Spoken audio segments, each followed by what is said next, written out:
The time is about 1400 BC. The Israelites are struggling with their long and arduous trek to the Promised Land. Ahead, blocking their path, is the well-fortified city of Jericho. The Israelites were neither equipped nor trained to mount a battle against such a massive adversary. According to the Bible, this famous battle will be won with the sounding of a trumpet.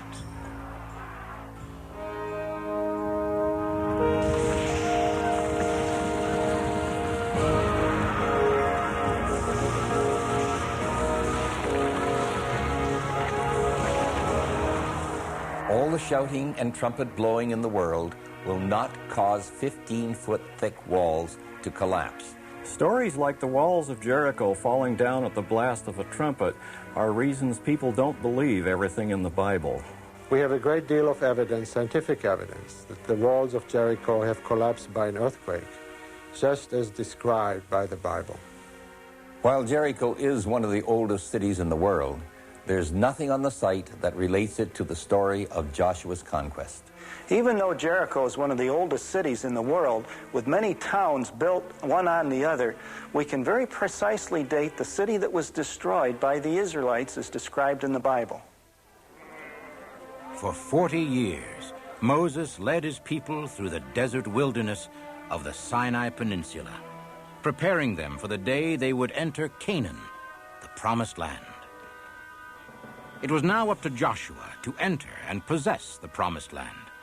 But a great walled city named Jericho, which had already been there for thousands of years, stood between Joshua's success or failure at conquering Canaan for the Israelites.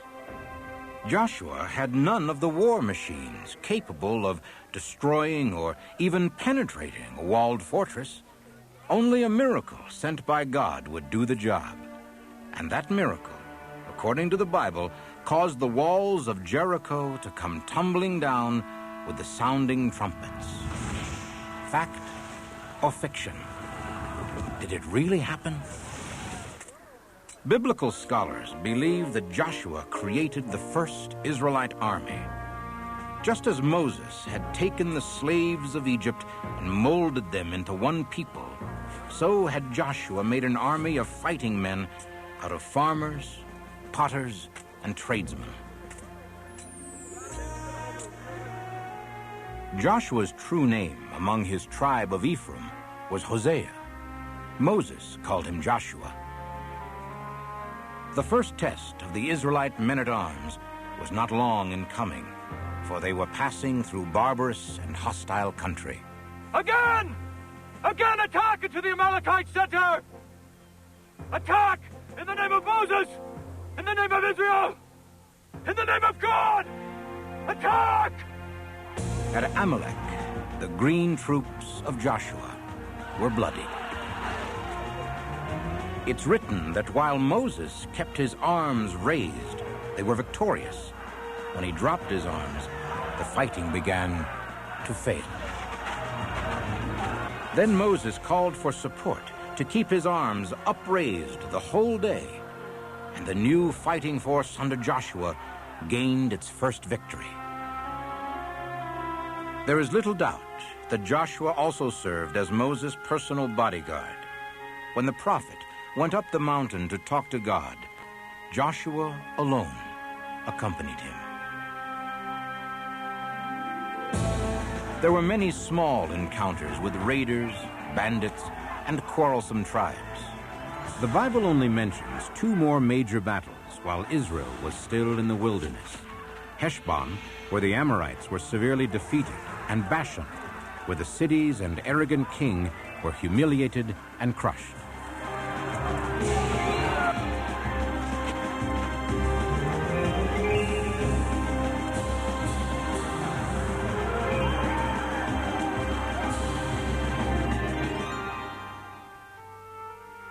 And when the greatest of all prophets knew his time had come, he anointed Joshua his successor and put the mantle of leadership upon him.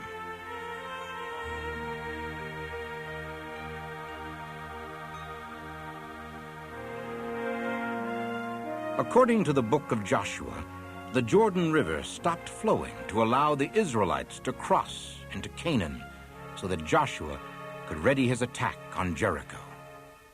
The idea that the Jordan River stopped flowing to let Joshua and the Israelites cross on dry land is one reason to question the entire book of Joshua.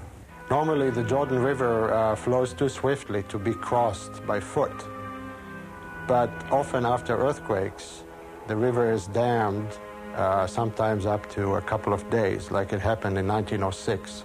I'm convinced that the drying up of the Jordan River during Joshua's conquest was similarly a result of an earthquake. The Bible tells us that the city of Jericho had to be destroyed. It was a pagan fortress of depravity, an abomination in the eyes of God, and a locked gate to the promised land. After Joshua had crossed the river, he sent spies into the city, whose report may have caused great concern among Joshua's generals. Jericho was well fortified, well stocked with grain from the harvest, and there was a natural spring in the middle of the city. Jericho could withstand a very long siege. We put ourselves into a terrible position. Now the river is at our back. We have all the armed cities of Canaan before us. My counselors believe we should move south. Start with a smaller campaign. If Joshua insists on this madness, we will waste the flower of our army on those walls. Better to attack a less formidable position until we have time to build up our strength.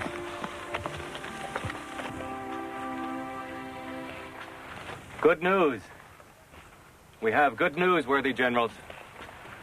The Amorite bastion is fat and ripe for an attack. When will that be, General? By the first of the new moon, brave Zebulon.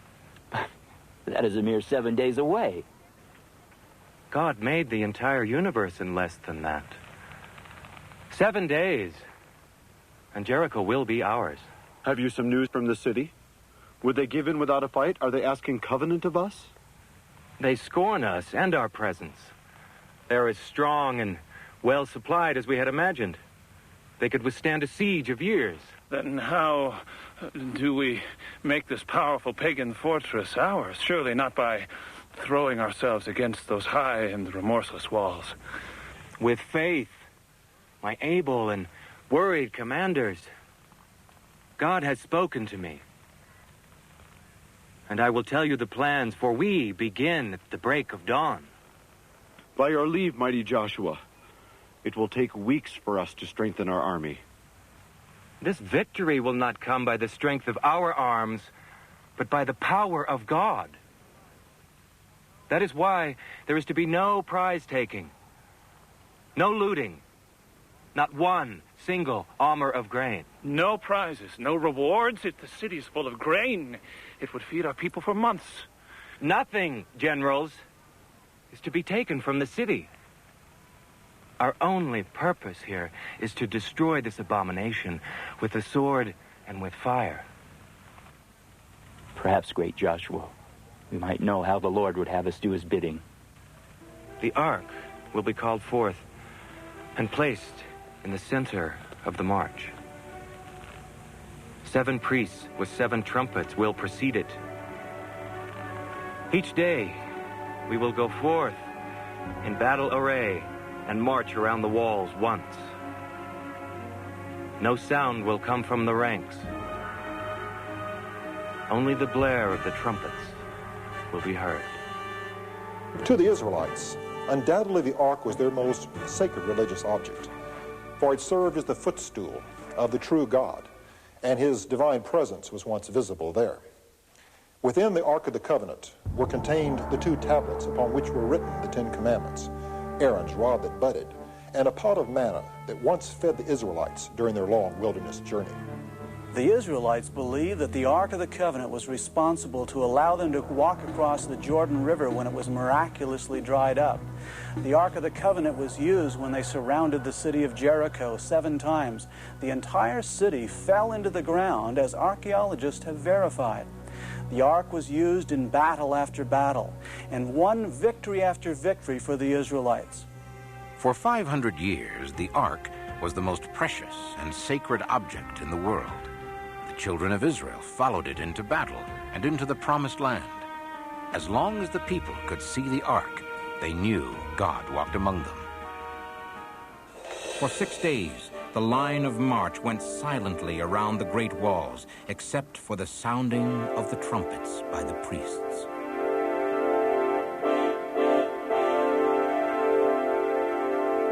Then, on the 7th day, the host made 6 courses around the wall in complete silence.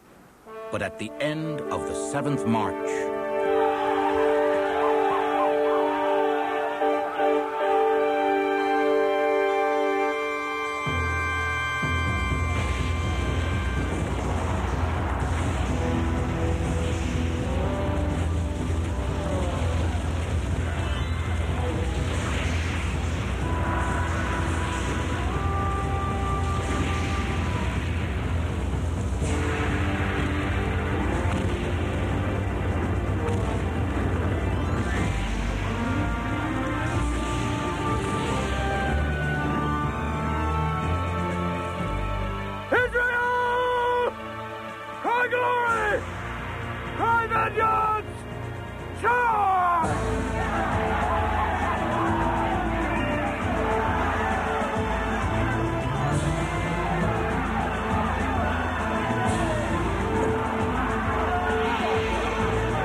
now we've seen the biblical story of the destruction of Jericho's walls.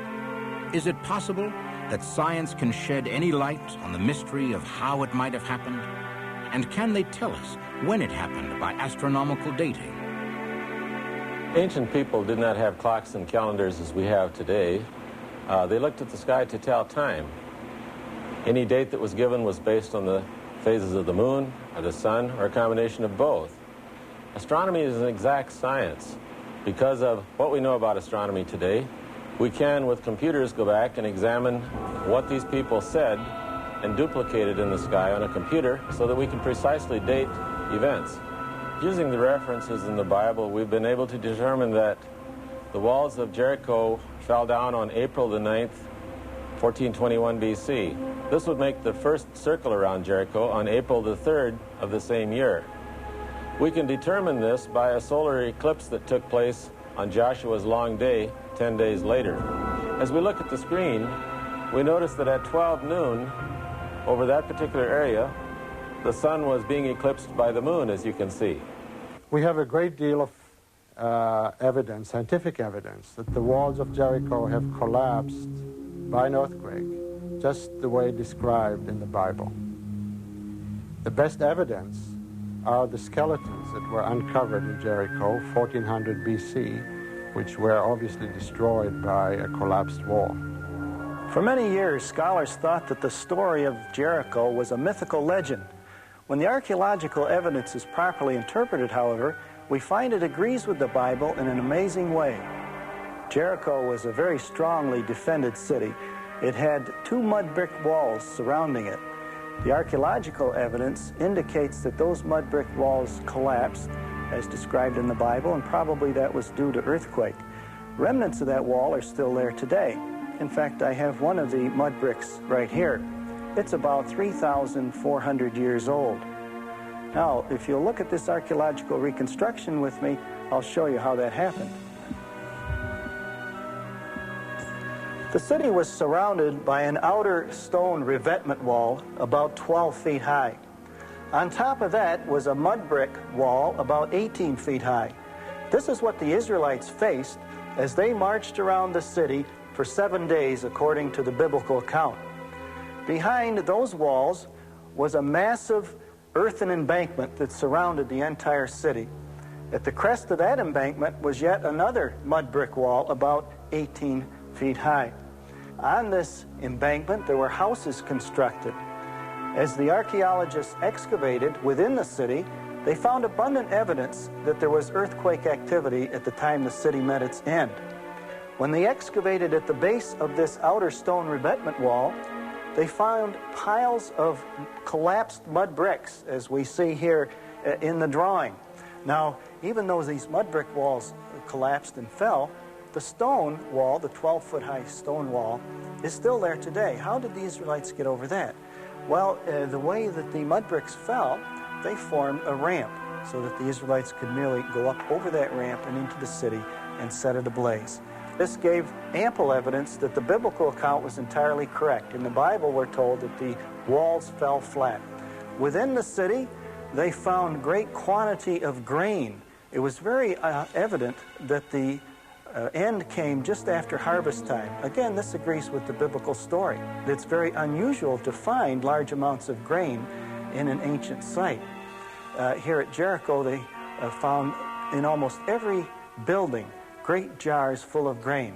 Usually that would have been plundered because it was very valuable. The Bible tells us, however, that the Israelites were forbidden to plunder the city, that it was to be offered up to God. The fact that there was a lot of grain there indicates that there was a very short siege of the city. The Bible says the siege lasted but 7 days. All of the details that the archaeologists have found agree precisely with the biblical narrative. As we said at the start, the book of Joshua is very controversial. What is the weight of the evidence offered? In this case, while the doubts are mighty and challenging, there's no evidence at all that the occurrences described in the book of Joshua did not happen. The skeptics only raise doubts whether these things did happen. On the other side, the strongest scientific, archaeological, and historical evidence has demonstrated that everything the Bible stated could have happened, and probably did, just as the Bible describes this event. There's more to this story than the great city walls of Jericho tumbling down. It's an account of how Joshua's unquestioning obedience to God brought victory, even though his counselors attempted to sway him toward military options.